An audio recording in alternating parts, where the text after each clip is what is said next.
Good morning, everyone. It has been around a month since I arrived to Torremolinos, and these were 4 weeks of amazing winter escape. And this is actually the first time when I'm making this experiment of spending a chunk of winter in Spain, in Torremolinos. So a lot of learnings, a lot of impressions and experiences, which I thought are good to share today with you in this video. Initially, I wanted to take you on a walk, but today is one of those bad weather days. Very windy, very loud, and also it will be rainy. So instead, I will do it in a comfort space of my tiny but cozy apartment, about which I will tell you as well.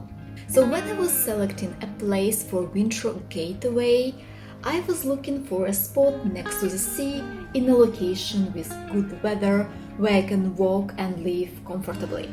Ideally with a balcony and a sea view, and these are tough requirements, especially finding a place with a good internet can be a challenge. I lived in Madrid before, so initially I had an idea of going there so that I have both warm weather and good range of social activities.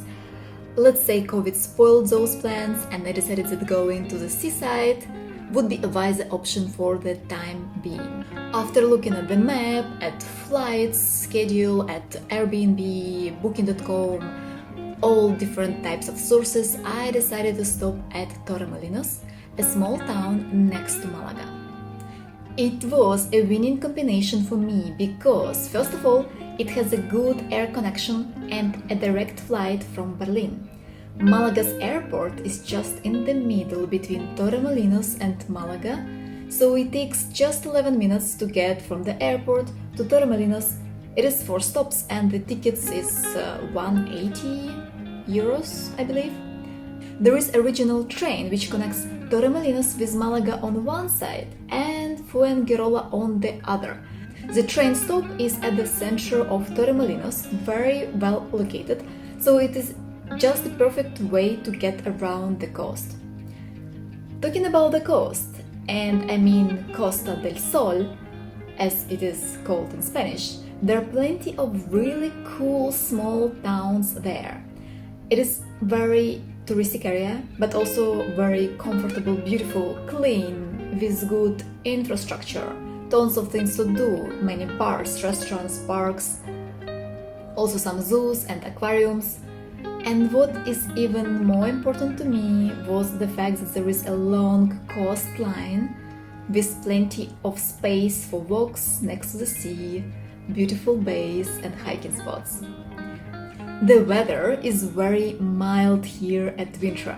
For example, I really enjoyed sleeping with open door to the balcony and I never felt cold. It is over 15 degrees during the day and some days can be up to 19-20 degrees. And the sun is way stronger than, for example, in Germany. Winter sun in Central Europe is usually just a big shiny bulb without much warmth, but here it can give you a feeling that it is 30 degrees outside. I think German summer should be jealous of Spanish winter. Walking in t-shirts and sunbathing is quite common here. Swimming though is only for very brave souls. I see people swimming, but the water is quite cold. From negative weather aspects, it can be windy and cloudy and rainy, and the wind is strong. It's not really cold wind, just annoying. On some days it reaches 40 km per hour, which is a lot. When you have no buildings to stop the wind gets really strong.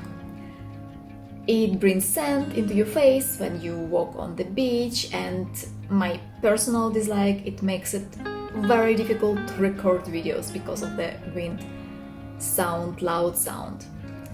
On the practical aspect of the Costa del Sol, it is a comparatively cheap area when it comes to accommodation. Prices for food and transportation I can imagine will be similar to other places in Spain, but accommodation is cheaper.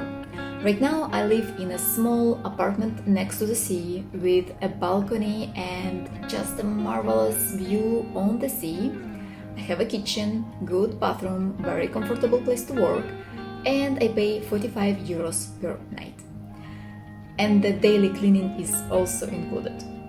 So this mini apartment is designed for 2 people and I pay for 2 people, but I feel that ideally it is for 1 person if you are staying for a longer time. When I was selecting accommodation, I decided to give a preference to hotels rather than Airbnb for a simple reason that with a hotel I could cancel reservation almost on the day of arrival. This is so convenient in times when travel regulations change and a lot of unexpected stuff can happen. I will share a detailed view of the place I am staying in a different video, so stay tuned. I think I am immensely lucky with the place I live in, but there are tons of hotels, houses, villas and all kind of accommodations next to the coastline. This is probably a sad reality of Costa del Sol. Majority of places next to the sea are places for tourists, foreigners, people who are coming here as visitors and not for locals.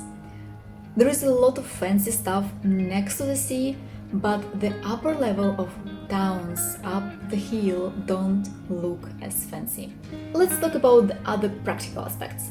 If you don't want to go to a restaurant every day, you can get your food in a supermarket and cook at home.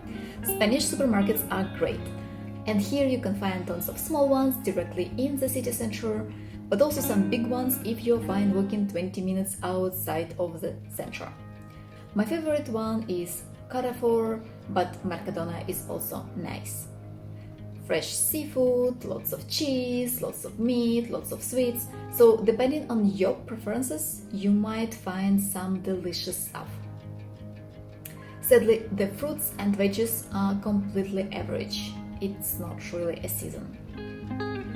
People are super nice, lots of tourists of course, lots of people with dogs, lots of stray cats. On a COVID topic, Spanish government introduced a rule that everyone should wear a mask when on the street. I would say around 50% of population follows this rule. With that, all bars and restaurants seem to be still open, so the rules are not really very limiting. I would say the rules are ridiculous, but who am I to judge? And this is a short summary of how it is to live in Torremolinos, Costa del Sol in winter. Did I miss something? Do you want to know more? So write in the comments any questions you have or share your experience. With that, have a great day and see you in other videos.